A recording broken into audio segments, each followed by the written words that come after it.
విశాఖపట్నంలో మెడికవర్కి సంబంధించినటువంటి ఒక హాస్పిటల్లో ఈ రోబో సంబంధించినటువంటి ఇప్పటికే సర్జరీస్ టేకప్ చేస్తున్నారు. కొత్తగా ఆర్థోకి సంబంధించి కూడా ఈ రోబో టెక్నాలజీని ఏదైతే ఇప్పుడు టెక్నాలజీని తీసుకోవడం ద్వారా ఆ మెడికల్గా సఫరింగ్స్ని తగ్గించేట్టుగా సర్జరీస్ తీసుకునేటప్పుడు పేషెంట్స్ ఎక్కువగా సఫర్ కాకుండా తక్కువ సమయంలో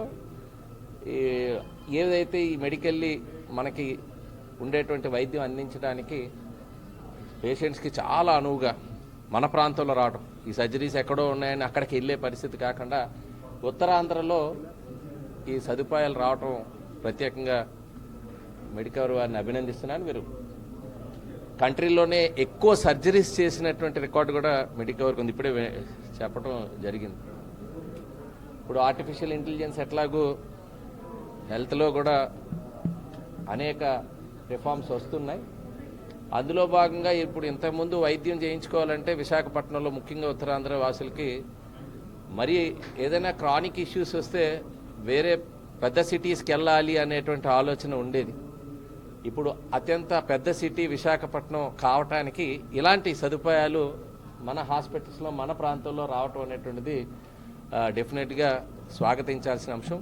ప్రజాప్రతినిధులుగా మేము కూడా ఏదైనా ఒక పేషెంట్స్ వచ్చినప్పుడు వారికి ఒక సజెస్ట్ చేసేటప్పుడు ఒక బెటర్ సజెషన్ మన ప్రాంతంలో ఉంది అనేటువంటిది ఒక సదుపాయాన్ని ఇక్కడ తీసుకురావడం డెఫినెట్గా రికవరీ యాజమాన్యానికి ఈ సందర్భంగా అభినందన తెలియజేస్తూ, ఏదైతే కాస్ట్కి సంబంధించి కూడా ఒకవైపు గవర్నమెంట్ సైడ్ నుంచి ఉండేటువంటి పేదవాడికి వైద్యం అందించే విధానంలో ఉండేటువంటి ఎన్టీఆర్ వైద్య సేవ కావచ్చు, లేదా ఇతరత్ర సీఎం రిలీఫ్ సంబంధించి కానీ ఒక రకంగా వెళ్తున్నా కార్పొరేట్ వైద్యం అనేటప్పటికీ ప్రజల్లో ఉండేటువంటి ఆ భావం ఏముందో ఏదైతే ఎక్కువ దాన్ని తగ్గించే విధంగా ఈరోజు ఈ ఎన్టీఆర్ వైద్య సేవను కూడా తీసుకుని వచ్చాం.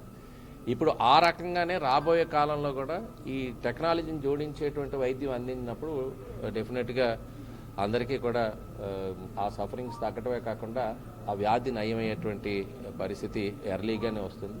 సో ఇది ఒక శుభసూచకు. కోవిడ్ తర్వాత చాలా వరకు ఒక భయాందోళనలో ఉండేటువంటి ప్రజానికానికి ముఖ్యంగా మన విశాఖ వాసులకి ఇది డెఫినెట్గా ఒక మంచి సదుపాయంగా భావిస్తున్నాను. ఇంకా ఇన్నోవేటివ్గా ఇంకా ఎన్నో ఇట్లాంటి ఏదైతే వరల్డ్ క్లాస్ ఎక్విప్మెంట్స్ ఏదో బయట అమెరికాలో లేదా జపాన్ ఇలాంటి మాటలు మాట్లాడుకునేటువంటి తరుణంలో లేదు, విశాఖపట్నంలో కూడా వైద్య సదుపాయాలు ఉన్నాయనేటువంటి మాటలు భవిష్యత్తులో వినాలని, అది మెడికవర్ సాధించాలని చెప్పి మనస్ఫూర్తిగా కోరుతున్నాను. నా పేరు డాక్టర్ ప్రతాప్ రెడ్డి అండి, head of the department orthopaedics Medicover Vizag. ఈరోజు మా మెడికవర్ హాస్పిటల్లో ఒక సువర్ణాధ్యాయం అని చెప్పొచ్చు. ఎందుకంటే మేము ఇక్కడ కొత్తగా ఒక రోబోను లాంచ్ చేసాం. అదేంటంటే జాయింట్ రీప్లేస్మెంట్ సర్జరీస్లో యాక్యురసీ పెంచడానికి ఈ రోబో మాకు చాలా ఉపయోగపడుతుంది. దీంట్లో ఉండే లేటెస్ట్ టెక్నాలజీ ఇప్పుడు మీరు అడగొచ్చు, సిటీలో చాలా మంది ఉన్నాయి కదండి మీ రోబోకి వాళ్ళకి తేడాలు ఏంటనేసి. ఇప్పుడు ఉన్న దాంట్లో ఇది మన ఆంధ్రాలోనే లేటెస్ట్ ఎక్విప్మెంట్ అండి. దీనికి మనకి సెల్ ఫోన్లో ఎలాగైతే సాఫ్ట్వేర్ అప్డేట్ చేసుకుంటూ నెక్స్ట్ జనరేషన్కి ఎలాగైతే అప్గ్రేడ్ చేస్తున్నామో ఈ రోబో కూడా అంతే. నెక్స్ట్ జనరేషన్ ఏది వచ్చినా సరే దీంట్లో అప్డేట్ చేసుకొని దీన్ని నెక్స్ట్ లెవెల్కి తీసుకెళ్లే కొత్త రోబో అనమాట. ఇది మిగిలిన రోబోస్ ఏంటంటే అది ఇంకా ఎంతవరకు ఇప్పుడైతే ఉందో సాఫ్ట్వేర్ దాంతోనే చేస్తాము. ఇదేంటంటే నెక్స్ట్ జనరేషన్ ఏమి వచ్చినా సరే దీనికి అప్లోడ్ చేసుకోవచ్చు. సో దీనివల్ల ఏంటంటే పేషెంట్స్కి చాలా పెయిన్ తక్కువగా ఉంటుంది, తొందరగా రికవరీ అవుతారు, బ్లడ్ లాస్ తక్కువగా ఉంటుంది. ఒక్కొక్కసారి కొన్ని కాంప్లికేషన్స్ ఈ రోబోతో చేయడం వల్ల ఏంటంటే ఉండవు. ఎస్పెషల్లీ ఫ్యాట్ ఎంబాలిజం అని చెప్పి ఎక్కువగా మేము ఫేస్ చేస్తూ ఉంటాం. మాన్యువల్గా సర్జరీ చేసినప్పుడు ఈ ఫ్యాట్ ఎంబాలిజం అనేది దానివల్ల ఏంటంటే పేషెంట్కి లైఫ్ థ్రెట్ ఎక్కువగా ఉంటుంది. దానికోసం ఏంటంటే మేము ఎక్స్ట్రా మెడిసిన్స్ వాడడం, స్పెషల్ కేర్ తీసుకోవడం, పేషెంట్ ఐసీయూలో ఎక్కువ రోజులు ఉంచడం, అంటే అటువంటి కాంప్లికేషన్ని అవాయిడ్ చేయడం కోసం. ఇప్పుడు ఈ రోబో వచ్చిన తర్వాత అటువంటి కాంప్లికేషన్స్ అనేవి ఆల్మోస్ట్ జీరో అని చెప్పొచ్చు. కాబట్టి పేషెంట్ కాస్ట్ కూడా చాలా మటుకు తగ్గుతుంది, పెయిన్ తగ్గుతుంది, పెర్ఫెక్షన్ ఎక్కువగా ఉంటుంది. దీంతో ఏంటంటే తొందరగా రికవర్ అయ్యి తొందరగా నడవడానికి పేషెంట్కి ఎంతో అనుకూలంగా ఉంటుంది. అందువల్ల ఈరోజు మాకు ఇది మెడికవర్లో ఒక సువర్ణాధ్యాయమే. ఎస్పెషల్లీ జాయింట్ రీప్లేస్మెంట్ సర్జరీస్లో ఈ రోబో అనేది చాలా మటుకు ఉపయోగపడుతుంది. ఈ ఎక్విప్మెంట్ కొన్ని కోట్లతో కూడుకున్న పరికరం. ఇది మాకు అందుబాటులోకి తెచ్చినందుకు మా యాజమాన్యానికి మేము ఎంతో రుణపడి ఉంటాం. Thank you. డైరెక్టర్ 2 సంవత్సరాలుగా మేము రోబోటిక్ డిపార్ట్మెంట్ నడిపిస్తున్నాము. ఆల్రెడీ మా దగ్గర రోబో ఉంది.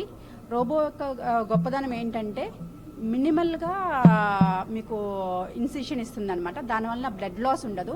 ప్లస్ నెక్స్ట్ డే మీకు డిశ్చార్జ్ అయ్యి పేషెంట్స్ ఇంటికి వెళ్ళిపోతారు. ప్లస్ వాళ్ళు వర్క్కి వెళ్ళొచ్చు.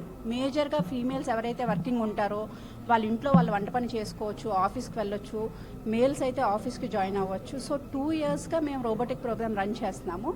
దానికి ఫెదర్ కింద ఈ రోబోటిక్ డిపార్ట్మెంట్కి మేము ఈరోజు నీ రీప్లేస్మెంట్ సర్జరీ చేసే దీన్ని యాడ్ చేశాము. ఇది డాక్టర్స్ లేకుండా అయితే చేయదండి, ఎందుకంటే అపోహ జనాల్లో ఎక్కువ ఉంటుంది. రోబోటిక్ సర్జరీ అంటే రోబో చేస్తుందేమో అని చెప్పి. డాక్టర్స్ అసిస్ట్ చేస్తేనే రోబో పనిచేస్తుంది అనమాట. సో డాక్టర్స్ ప్రోగ్రామ్ చేస్తారు.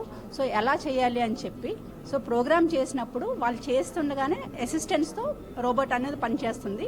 ఇది దీనివల్ల ఏంటంటే ఫాస్ట్ రికవరీ అవుతుంది, తక్కువ ఖర్చు అవుతుంది, తక్కువ మెడిసిన్స్ వాడతారు, ఇమ్మీడియట్గా ఇంటికి వెళ్ళిపోతారు అనమాట. 4-5 days ఉండే స్టే 1 dayలో ఇంటికి వెళ్ళిపోతారు. సో పబ్లిక్కి చాలా హెల్ప్ అవుతుంది.